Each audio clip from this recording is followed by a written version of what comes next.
What is up? It's Tom. Thanks for clicking on this video. Let's run through some Twins topics that maybe weren't worth a big, long conversation, but certainly things worth passing along. And first off, an injury update, and it is a bummer.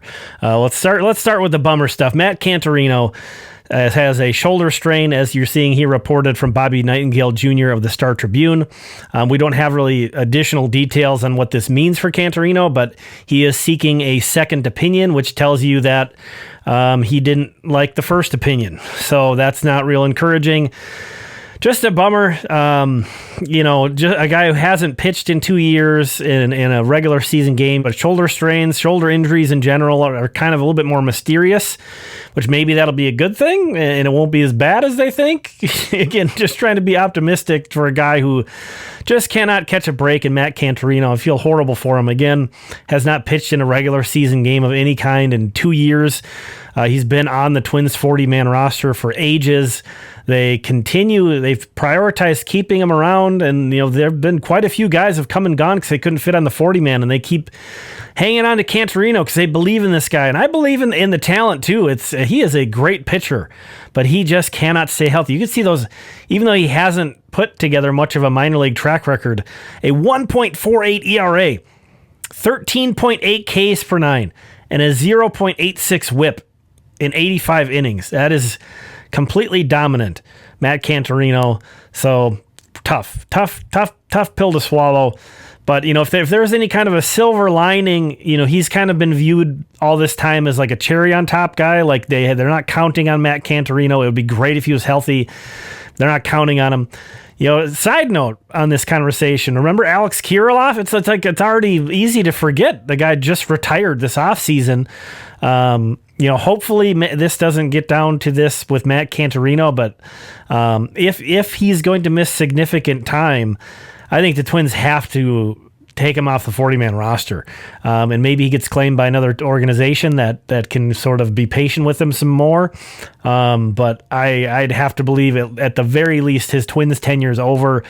And you wonder, he seems like he's a pretty positive guy. This is Canterino, but at a certain point, like with Kirilloff, like how much can you expect a guy to go through, and how much recovery and rehab, and at a certain point, you just get tired and want to call it a day and move on to what's next. So just thought of Kirilloff. Hopefully he's having a good retirement and has a good life after baseball, but it's kind of crazy how quickly we move on when these kind of things happen.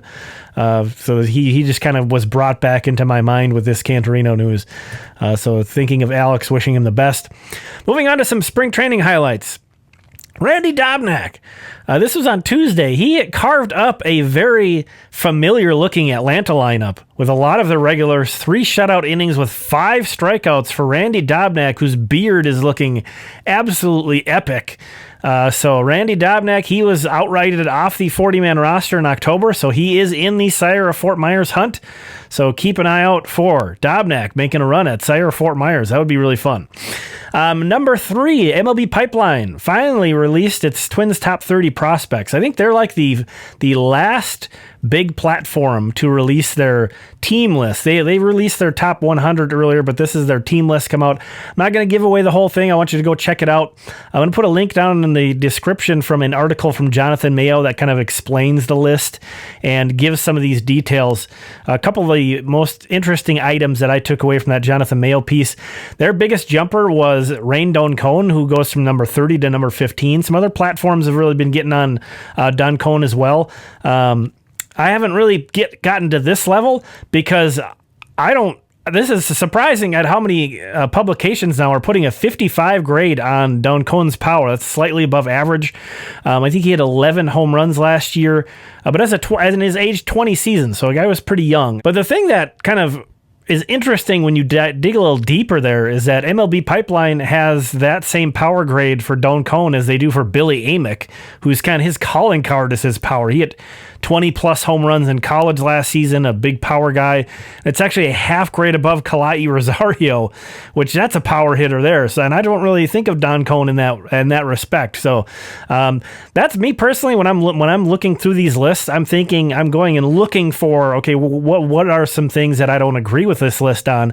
And then I kind of try to keep in mind and wonder, well, why do they feel that way? And I'm not seeing that with that player. And, certainly guys like Jonathan Mayo and Jim Callis have been doing this for a really long time. So I'm not trying to say these guys are wrong.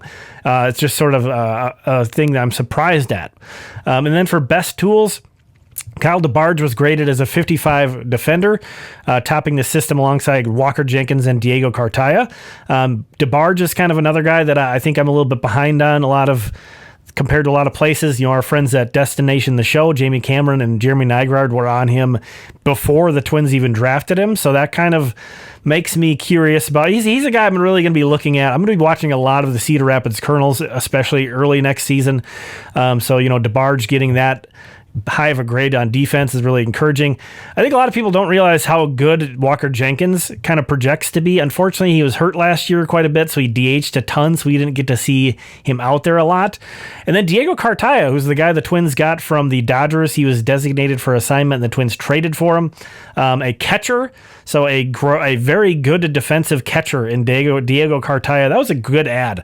I really like that trade. You were kind of hoping the Twins don't need him this season, but he could be the catcher of the future still. Maybe not he's probably never going to live up to his former hype. He was really highly regarded as a prospect at one point. Cartaya was. I don't think he's going to be that, but he could be a nice guy to have in the system. Item number 4, I want to talk a little bit more about Chris Paddack, kind of going through. We talked about him yesterday in detail. Wanted to share this and talk about Game Score version 2.0. This is something that Bill James invented, and then Tom Tango kind of innovated further with Game Score 2.0, which is a little bit more FIP-based, I think is the difference with Game Score version 2.0. I like it a little bit better. This information is available at Fangraphs, and I just wanted to share this because I thought it was interesting.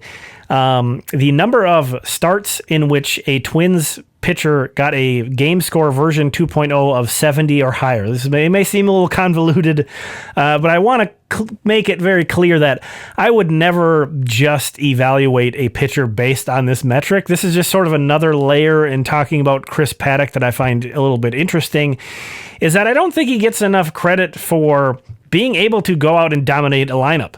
And maybe it's not against the best lineups, and maybe it's got to be kind of the right matchup for him, but he can go out and have a dominant start. Chris Paddack, he had 4 starts in which he had a Game Score version 2.0 of 70 or higher. That's there is 90s. There is higher scores than that are, you're nearly pitching a no-no or a perfect game. So it's not like 70 is like this really crazy outing, but you're pretty dominant if you're getting a 70 plus game score in an outing. It's kind of tailored so that 50 is sort of average. And I don't know how it actually relates to this, but the idea is that hopefully the game score also correlates to your percentage chance of winning. So basically, if you have a 70 game score, you gave your team a 70% chance of winning is kind of the idea. It's sort of a quirky stat in which I would never go to it first, but I just think, again, this is an interesting talking point. Chris Paddack had 4. That's more than Simeon Woods Richardson had, who had, I think, 10 or 11 more starts than Paddack last year. That's even double what Joe Ryan had. And mainly I mentioned that this is a sort of it's not FIP based specifically, but it sort of takes the same ideals as FIP. So since Joe Ryan, even in his best starts, Joe Ryan will probably give up a solo home run. That kind of works against Joe Ryan in game score. And David Festa only had 1 of these starts, even though I think he had like 11 starts. Zebby Matthews had 0. So this is kind of another, I'm excited for Festa. I'm excited for Matthews. They're going to get their opportunities, but this is just sort of another talking point in which I'm just trying to say, like, Chris Paddack isn't Dylan Bundy. He's not Chris Archer.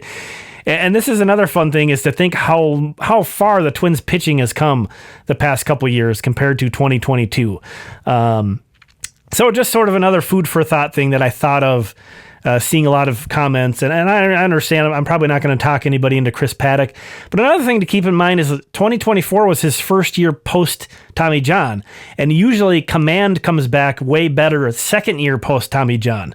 It's weird that velocity comes back pretty quick, and it's your command that takes longer to come back post surgery. So maybe that's another reason to be optimistic about Chris Paddack, is we could maybe expect better command this season. So I'm just saying, give him a chance.